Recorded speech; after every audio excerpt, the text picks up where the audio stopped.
ഇറക്കുമതി ചെയ്യുന്നതിൽ മൂന്നാം സ്ഥാനത്തുള്ളത് ഇന്ത്യയാണ്. അതായത് ലോകത്തിലെ മൂന്നാമത്തെ ഏറ്റവും വലിയ ക്രൂഡ് ഓയിൽ ഇറക്കുമതിക്കാരായ ഇന്ത്യയിലേക്ക് പ്രധാനമായും ക്രൂഡ് എത്തുന്നത് വിദേശ ഉടമസ്ഥതയിലുള്ള കപ്പലുകൾ വഴിയാണ്. ഇതുകൊണ്ട് തന്നെ റഷ്യയുമായി ബന്ധം പുലർത്തുന്ന ടാങ്കറുകൾക്കും മറ്റും അമേരിക്ക എങ്ങനെ പണി കൊടുക്കാമെന്ന് ആലോചിച്ച് ഒടുവിൽ ഉപരോധം ഏർപ്പെടുത്തിയപ്പോൾ അത് ഇന്ത്യയെയും ബാധിക്കുകയായിരുന്നു.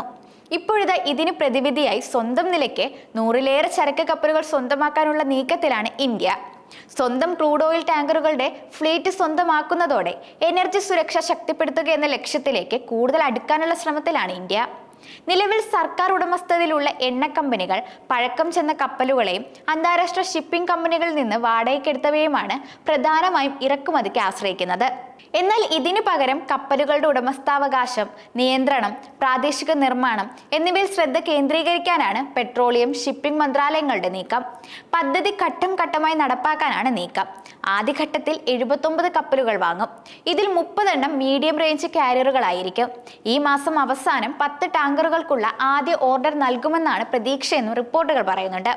2040 വരെ നീണ്ടു നിൽക്കുന്ന ദീർഘകാല പദ്ധതിയിൽ 85,000 കോടി രൂപ, ഏകദേശം $10 ബില്യൺ നിക്ഷേപത്തോടെ 112 ക്രൂഡ് ഓയിൽ ടാങ്കറുകൾ വാങ്ങാൻ ഇന്ത്യ ലക്ഷ്യമിടുന്നതായും റിപ്പോർട്ട് വ്യക്തമാക്കുന്നുണ്ട്. വിദേശ കമ്പനികളുമായി സഹകരിച്ച് നിർമ്മിച്ചവയാണെങ്കിൽ പോലും പ്രാദേശികമായി നിർമ്മിക്കപ്പെടുന്ന കപ്പലുകൾക്ക് മാത്രമേ ഈ കരാറിൽ പരിഗണന ലഭിക്കൂ.